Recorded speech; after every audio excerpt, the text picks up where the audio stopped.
Hello, hello, hello. Welcome everyone to today's event. Thank you for joining us. We're excited to have you all here. I'm going to give everyone a couple seconds to settle in and to connect before we jump in. And while we're waiting, I'd love to know where everyone is tuning in from. So on the right-hand side of your screen, you can see a chat box. Feel free, if you feel comfortable, to send a message, say hello, let us know where you're coming from. And I will get started by saying that I am tuning in from Brooklyn, New York, where it is a gorgeous, bright blue, sunny sky outside. I see we have Stamford, Connecticut. We'll see more people joining in the next couple of seconds. I know Stamford, Connecticut. Stamford, Connecticut. Nice, nice. Yes. Where are you coming from, Gina? I am in Memphis, Tennessee. For a brief blip in time, today is Memphis, Tennessee. Okay, nice, nice, nice, nice. So excited to be here. Yeah, awesome. Thank you so much for joining us. Yeah.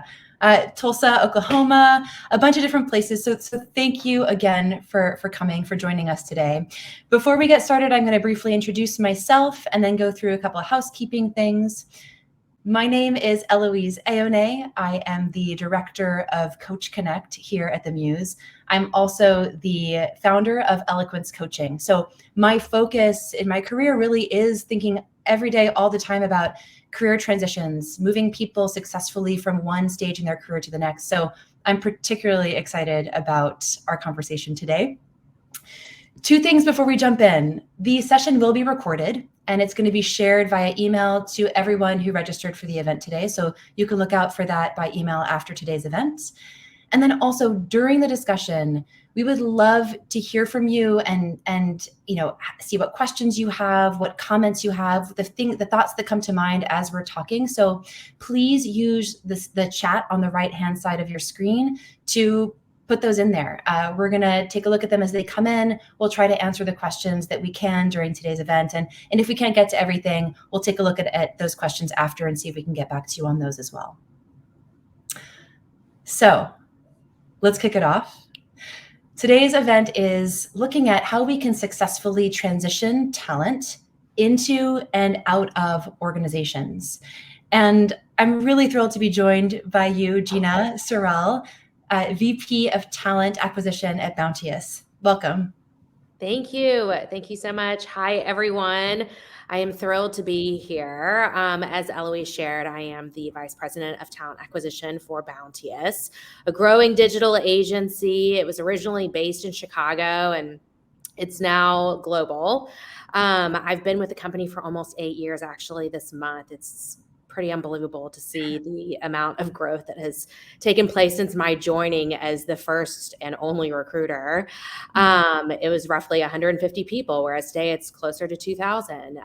But we've really grown our processes and they've really become more about experiences, always being virtual, investing in people in and outside of the organization. Mm-hmm. Maintaining those relationships is just so important in today's world. So yeah, again, I'm thrilled to talk more about it with you all.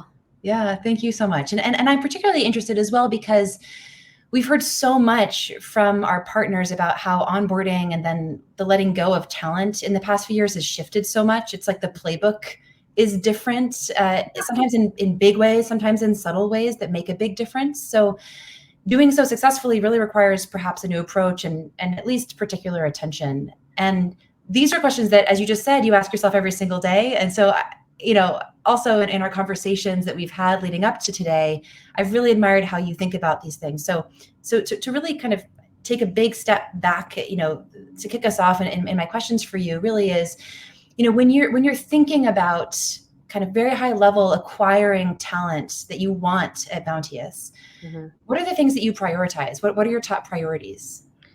Yeah, so I think, in general today, it's virtual, right? I just shared with Bounteous in particular, we've been a distributed environment since the very beginning. And so we're used to having these virtual relationships. We kind of going back to like the priorities piece, we want people who are invested and that go beyond a job description. So before we even start a search, we identify the mission and the outcomes for the position. Not focusing on what someone's day-to-day looks like, but more so on why this position is open, what are some of its long-term goals, the career path for the person. And then as far as like top priorities go, we want people to be invested in us as much as we are investing in them. Engagement, commitment, getting acclimated. We want people to go beyond that job description. So I would say building a virtual community is one of the most important priorities we would have, because loyalty to a brand is kind of a question mark right now. People are bouncing. Yeah. Yeah. I love that connection you're making, that it's a two-way stream from the beginning, right? If you're going to be as an organization investing time and energy and resources into someone so that they can thrive, they also need to have that same, approach, right, to you as an organization and as a brand that has a specific mission and a specific culture. So, yeah.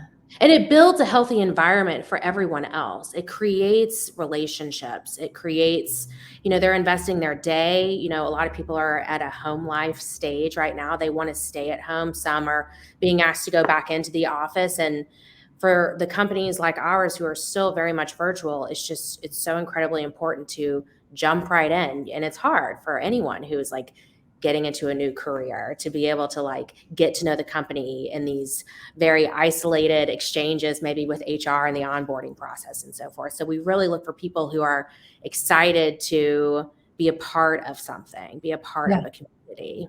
Yeah. And I can only imagine that in the past few years, your identity as a business and company, and the culture and the focus and how you do things has shifted too. So it's also about being really self-aware and knowing who you are so that you can then find that talent that matches. Yeah. I mean, being nimble in the types of positions, the type of people we're looking for. In 21, I think a lot of companies, I don't want to assume, but a lot of companies who are growing at the rate that we are, we're roughly growing at 20% each year. It's really important to be able to be nimble in how you're finding folks, if it's at an executive level or if it's more demand-based recruiting, as the pendulum of volume of positions that are available to recruit on. It's just, you have to be flexible. Yeah. Yeah. And so that makes me think, okay, so once you figure that out, once you figure out what you're looking for, who you are, what you need in order to keep meeting your goals over time and build that culture where people are engaged, what does that interview process look like? Like how do you approach doing that successfully? Yeah, I mean, as everyone I believe on this call would agree, you are who you hire, right? So hiring is one of the most important things that any company does. Everyone has a part to play, and we prepare for it. Hiring managers, interviewers must understand and be committed and focused on the goals they're wanting to achieve in these intentional conversations. We include people with similar skill sets, of course, and then folks who are cross-functionally aligned to the position that is open. The experience itself, it must be simple, direct, easy to follow, and really transparent. I would say that that's one of the things that we focus on just as much as like the sourcing and the hook, I guess you could say, in conversation and that first interaction. It's just as important to make sure that the closure of someone's experience, whether they join us or not, there is closure. They are people. They want a full cycle of an experience, whether it results in them joining a company or not. So the relationship has a beginning and an end. And I think that's something that is really important in the interview process. Yeah. Something that we talk about at the Muse and Fairy God Boss a lot is that relationship with individuals, with talent, really begins with the application process, right? It's not just when they join the organization. It's all those steps that lead up to it. And I find that, when I talk to partners, when I talk to people who are doing this kind of work, it's, it helps you define who you are as an organization to figure out how you're going to bring that talent into your organization. Yeah. No, absolutely. I mean, our process is really the start of a potential working relationship. And when we start onboarding someone, it's something that it's a first impression. I mean, the people that are interviewing candidates are going to be working potentially with these people. And so, yeah, I mean, it's really important to be aware and present in those conversations so that you kick it off in the right way. Yeah, Even yeah. before onboarding, Right. Of course. And yeah, and as you said, I assume that part of the interview process is including conversations with people within the larger team, even cross-functionally. Yeah, absolutely. It's important for a candidate to have a well-rounded experience. I mean, I don't know, as far as everybody else on this call goes, being in the recruiting space, you hear sometimes, I don't want to assume, you hear sometimes that the candidate has met with so many people, there's been so many interviews and conversations, and even if it is like 4 to 6, maybe even a little bit more, depending on the level of the candidate interviewing, these are still just like 30-minute up to an hour long conversations for an incredibly important role. There's a reason the position is open. You want to make sure you're finding somebody that's a long-term fit. It's a small amount of time to actually be able to understand if this person is the true fit. Oh, right. So it's important to remind interviewers of that, if for what, or anyone who is sharing that type of feedback. So I just wanted to at least pop that in. Yeah. And it gives them the opportunity to see if you're the right fit for them, right? It is that two-way stream, as you were saying before, right? It's like, we're having these conversations so that you can also assess, are you going to thrive here? Because that's what we're looking for. Yeah. Are we going to offer you all the tools that you need as a professional to continue to grow and the way you want to grow? It's not about you filling a position for us. Yeah. It's about us being a tool to help you succeed at whatever it is that drives you. And that is part of it, right? Like, you want people who are not just engaged and involved with the community, but excited to advance their craft alongside others who are equally excited to advance theirs. Bounteous, as I've already mentioned, has grown quite a bit. And to be able to experience things with equally passionate people at a very fast-paced rate and solving problems together, it just creates very strong relationships, even on a virtual level. And I believe that that's why we have such strong retention. Yeah, that's great. Yeah. That's great. Yeah. That retention starts with the onboarding process. It makes so much sense. It totally does. It definitely does. Yeah. And then, so, you're interviewing people, you're learning about all this talent that's out there. And of course you can't hire everyone that comes your way, even if they're a good fit. So what happens to those who don't end up joining your organization? Yeah. So, we're talking about relationships. We're talking about those who do join us. It's the beginning of a working relationship, but the conversations, even with those who we don't hire, and I'm sure, again, all the folks on this call who recruit would agree, like, networks are small. We want to make sure that, like I said at the very beginning, everyone has a completed process, an experience, closure. They become brand ambassadors. If they don't join us, we want to stay in touch with them, because you never know who you're going to cross paths with again. And maybe there will be a right time in the future that fits.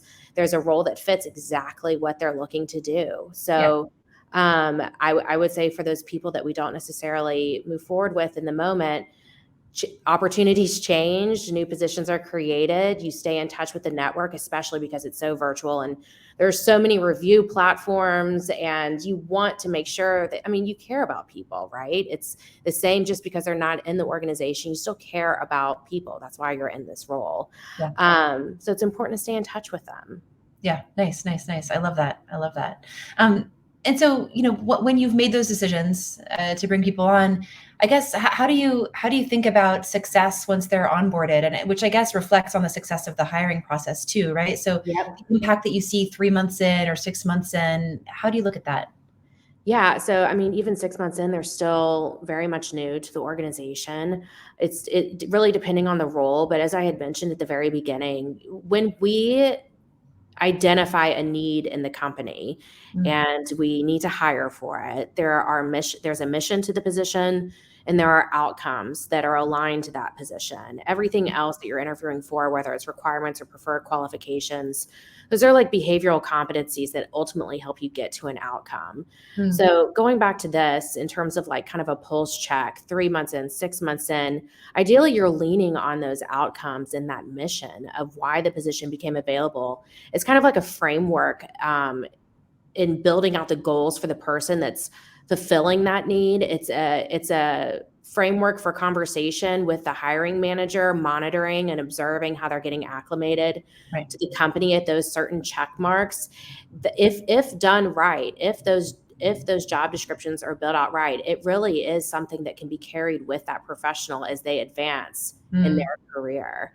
And that, honestly, it makes it so much more of a meaningful experience for the team member, for the hiring manager. It keeps people focused. So that's really where we start seeing the success. Are the initial impressions and observations really aligning to the behavioral competencies that we anticipated being required for this job?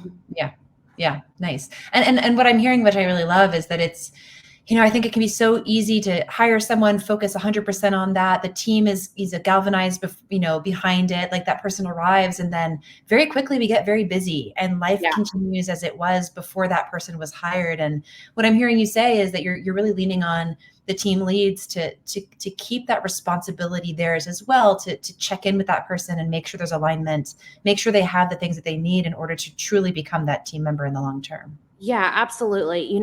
Being virtual, you don't have the opportunity to stop in someone's office. There have been times, I'm sure quite a few of you have Slack as a tool, but I'll just like pop on a huddle just to kind of like it's me standing by their door waiting to chat with them. It's harder.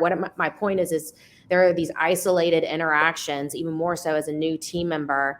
And so our people experience team partners with that hiring manager to just make sure you're doing these weekly touch points. You're pulse checking the experiences of their team members with this new person. You're getting a good feel, because it is so much more isolating than it used to be in office. Yeah, for sure. I mean, gone are the days, at least for now, where that there's that first day, the jitters you have when you walk into the office for the first day. It's like, what am I going to wear? How do I talk about myself? Like all that stuff is kind of gone, which I think can make some people feel much more comfortable, right? It's much less pressure, relaxed. But the flip side of that is that you don't immediately build those relationships, and so really creating that structure is probably incredibly important for organizations everywhere right now. Yeah. So again, it goes back to getting people who are excited and passionate. I'm dropping major buzzwords here, and I apologize, but it's about the want to be a part of something, that community, and you can have that community in your home. It's important to be able to grow and build off of different perspectives and having different conversations, and you have to go out of your way to schedule these types of things. It's not going to be just presented to you and you attend or you don't. Right. Yeah. Nice. So really, like, connecting the dots that we've talked about so far, it's like it begins with that initial conversation during the interview process, right? Of truly creating those connections, having them meet team members, making sure that conversation is a two-way stream. And then once they join the organization, really creating those structures around them, the little things, the culture things that you do, right? Like the huddle on Slack, those kinds of things, to really make sure that culture is being built, that person is being supported to be successful, which is great. Yeah. The company is absolutely always looking for ways, and I'd be interested to hear how other folks do this on this call, looking for ways to lightly engage. Not everything has to be like, please fill out this survey. You've got 30 days. I need to know how you're enjoying this company. I think light pulse checks is totally fine. Maybe it's even kind of checking the attendance for like optional town halls. Like, how are you all gauging or maybe measuring engagement with your team members as it's virtual today? Yeah. I love that. So kind of shifting gears, right? So that we've talked about kind of the bringing people into the organization.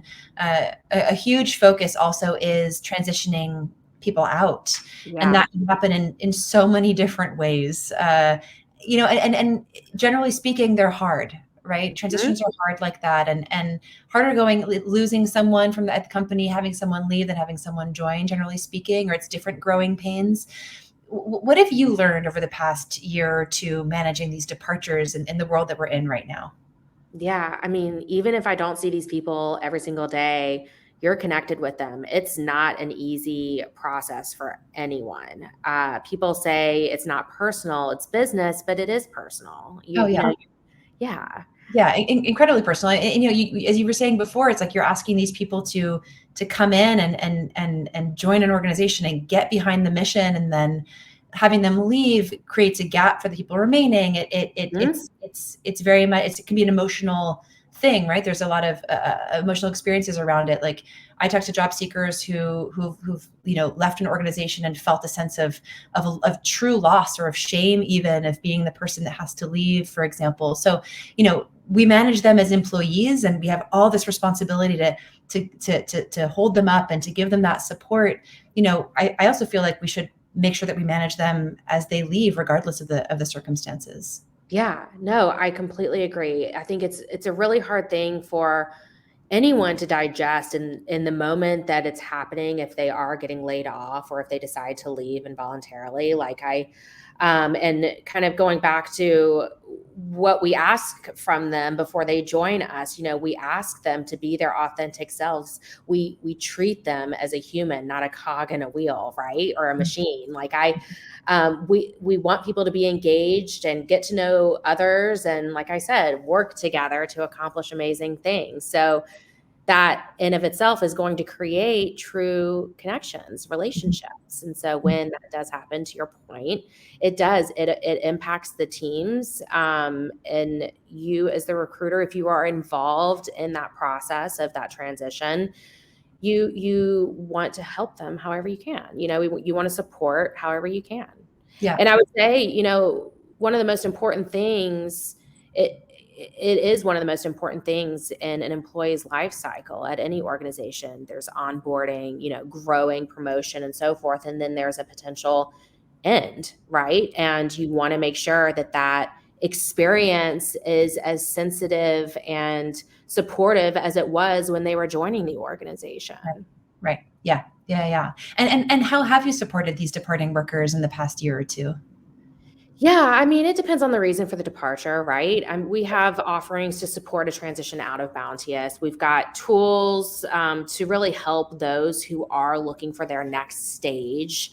We want people to feel empowered, and so we have tools to help them in that regard. We've got the tangible, or more of the tangible, I guess it wouldn't be tangible, resume prep, professional branding support. We've connected them to our third party staffing networks, because it's so common to have contracts consultants, and sometimes people are really interested in doing some part-time work. So we've helped connect others to projects and engagements outside of Bounteous. So that's been wonderful to see happen. We also have groups like the Muse, career service partners, right? Interview coaching, job search strategy, all of the things that you all have supported us in various and one-off instances has been awesome. Helping people get in the right mindset for a search can require some support. So I feel very fortunate with having these tools, really helping them take ownership of that process and making the decision to move forward. Yeah. I mean, I think that, we're so focused on the job when we're in a job, right? It's like we're in action, we're doing all this stuff, and we don't often pause and think about our larger career journey, right? There always is going to be a transition at the end of something, right? Gone are the days, for most people now, where you join a company when you're 22 and retire when you retire at the end of your career, right? There these transitions are going to become a part of what we manage, right? And so having those tools, having someone, perhaps a coach, with job search strategy, for example, kind of saying like, hey, where are you in your career? What have you accomplished? What are you good at? And helping you break down and put into words what you're good at to help you find that clarity, I think is really essential. Along with, the resume help, all those tools that just make it so much easier to actually engage in that job search and remain active in that forward movement, right? Yeah, no, completely. You brought up something interesting, that gone are the days of somebody staying from 22 to over, Yeah. and I'm sure others would agree on this call. You see such short stints nowadays. It's not uncommon to be looking for new roles every few years or so. So the art of searching for new jobs would, I imagine, become more prevalent in the future, if it's not already in Yeah. 23. But that's, I believe, due to other conditions. But even still, what I'm getting at is people move. It's not becoming as scary. I think it's when you are not anticipating a leave, right? Mhm. But I mean, there's so many different opportunities out there for people. Yeah, absolutely. And what, this kind of brings our conversation full circle, right? Because then we started our conversation today with, how do you think about acquiring talent? How do you, find them and engage in conversation with them? And if we can truly support individuals leaving an organization in the right way, it also makes all of you, right, talent acquisition professionals, it makes your life and your job easier, right? Because if they come out, if a talent comes with that clear support, with clarity in their job search, clarity on the skill sets that they have, and have it clearly written down on paper and know what they're looking for, then it just makes those processes just happen faster. Those transitions happen more quickly and more successfully as a result. Yeah, no, completely. I would be interested to know, our team is, or our company is in kind of an interesting phase, and that we are not as much focused on demand-based growth, but more so on roles that are more strategic level. And so because of that, the type of recruiting that we're doing, it's not about volume. We don't measure success like we would necessarily in like a staffing agency org structure. It's more about the business support and courtship.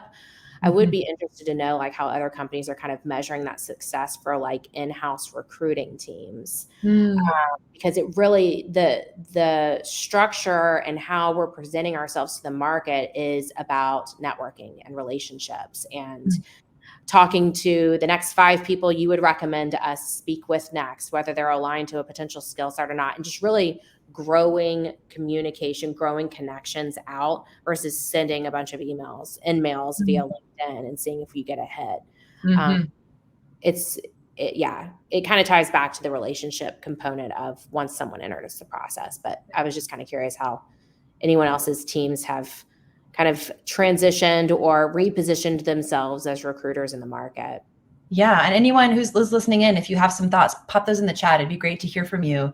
And I think it also creates this just wonderful energy, right? That what you're talking about. It's not just about these one directional relationships, or at least just like one-off relationships. It's actually creating a culture that's larger than Bounteous itself, right? Is kind of what I'm hearing, which I totally love, and that's infectious.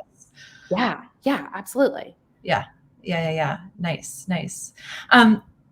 Gina, this has been such a wonderful conversation. Yes. Thank you so much for your insight and your thought leadership on all of this. Yeah. Yeah, it's been wonderful. Thank you so much for having me. I love talking about these things, and it's such a ever-changing component of the business, trying to connect with people when you're not like in person to like take them out to lunch or engage them post-hire. Like all these types of things are, I would imagine, what HR and recruiting teams are starting to realize now. How do you connect? How do you stay engaged? What does the new timing of an employee life cycle look like? What are those benchmarks, right? What are those checkpoints of time? So yeah, I'm always down for these types of conversations. Yeah, that's awesome. And again, share in the chat if you have any ideas, any comments on all of this. Gina, you and I have collaborated in helping individuals when they're leaving your organization, right? With career coaching, with job search strategies, with resume reviews, with interview coaching, and it's been just a wonderful partnership to have with you, and wonderful to support those departing people. Yeah. And so just as a quick announcement, and we'll follow up with this by email with all of you after today, but we're offering 15% off all of our services for outplacement as well as for employee career coaching. So if you're interested in learning more about that, you can look out for that email or reach out directly to me. It'd be really great to just discuss that and see how we can support you guys in your organizations as well. And again, Gina, thank you. I look forward to more of these conversations with you. Yeah. Have a wonderful rest of your day, everyone, and we will tune in again soon. Yes. Bye.